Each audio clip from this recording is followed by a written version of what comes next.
Friends అందరికీ నమస్కారం అండి. ఇప్పుడే అందిన వార్త, ఇన్సూరెన్స్ కట్టే వారికి సంచలన నిర్ణయం తీసుకోనున్న కేంద్రం అంటూ లేటెస్ట్ అప్డేట్ రావడం జరిగిందండి.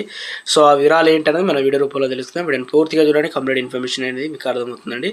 మీలో ఇంకెవరైనా సరే మన ఛానల్ సబ్స్క్రైబ్ చేయకుండా వీడియోస్ ఉన్నట్లయితే వెంటనే మన ఛానల్ సబ్స్క్రైబ్ చేసుకొని bell button all notification activate చేసుకోండి. అదేవిధంగా లైక్ చేయడం మర్చిపోతున్నారండి, దయచేసి లైక్ చేయండి. ఇక లేట్ చేయకుండా వీడియోలకి అయితే వెళ్ళిపోదామండి. మనం రోజుల్లో ప్రతి ఒక్కరు కూడా ఇన్సూరెన్స్ కట్టడం చాలా ముఖ్యమైనదని నిపుణులు చెప్తున్నారు.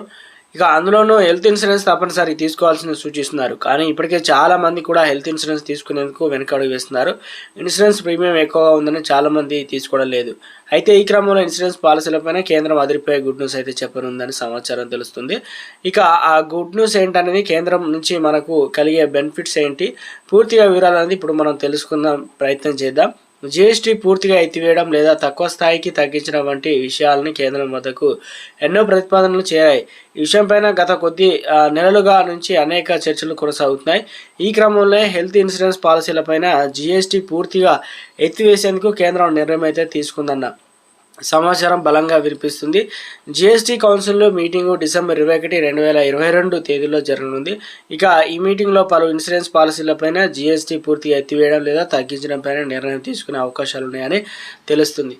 టర్మ్ లైఫ్ ఇన్సూరెన్స్ పాలసీలపైన కూడా ప్రస్తుతం పడుతున్నటువంటి 18% జీఎస్టీ పూర్తిగా తొలగిస్తూ జీఎస్టీ కౌన్సిల్ను డెసిషన్ తీసుకునే ఛాన్స్ ఉందని చెప్పేసి సమాచారం. అలాగే 60 ఏళ్ళు వయసు పైబడిన సీనియర్ సిటిజన్లకు 5 లక్షల లోపు కవరేజ్తో తీసుకునే హెల్త్ ఇన్సూరెన్స్ పాలసీల పైన కంప్లీట్గా ట్యాక్స్ను తీసేసినట్లు తెలుస్తుంది. అలాగే ఇతర జీఎస్టీ రేట్లలోనూ మార్పులు చేసే అవకాశం ఉందని తెలుస్తుంది. రాబోయే 2025లో కేంద్రం తీసుకునే నిర్ణయాలు అమలు కావచ్చు అని చెప్పేసి సమాచారం.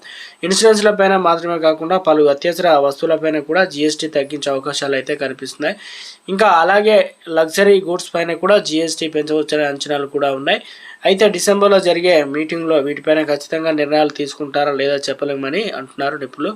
కానీ పలు ఇన్సూరెన్స్ ట్యాక్స్ కంపెనీలు మాత్రం కేంద్రం ఖచ్చితంగా ఏదో ఒక మంచి నిర్ణయం వచ్చే అవకాశాలు ఉన్నాయంటున్నా చెప్తున్నారు.